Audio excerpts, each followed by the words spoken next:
Hey, welcome back. Let's take a look at significant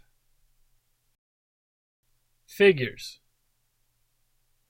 One way to abbreviate significant figures is to just say sig figs.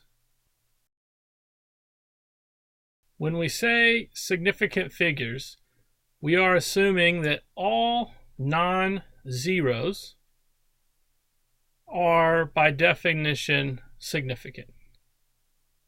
So what we are actually trying to figure out here is which zeros are significant.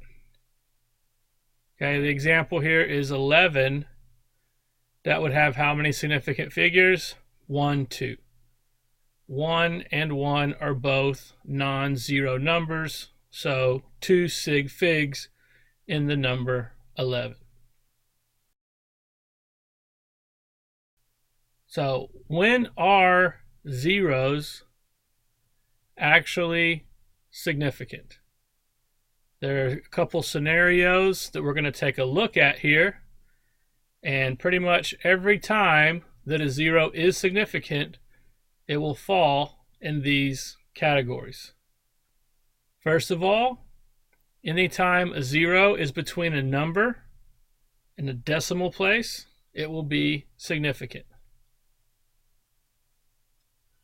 If it is between a number and another number, it is significant. Here's an example. 1,000 with a decimal place after it. All those are significant. And here, 3,003. Those zeros in the middle are significant. So if I were going to count the number of significant figures in the first, I would say 4 because of 1 and the 3 zeros count. I'd say 4 in the second example. The 2 3s are significant and those 2 zeros are significant. If the 0 appears after a number in a decimal place, it is significant. An example here would be 30.0. There are 3 significant figures, the 3 and the 2 zeros.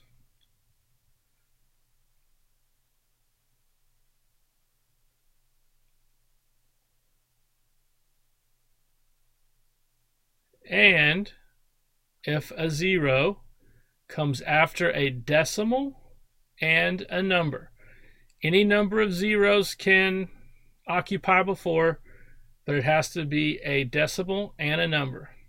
So 0.30, we have 2 significant figures because the 0 after the 3 comes after a decimal also, so the 3 counts as 1 and the 0 counts as 1. We can have more zeros.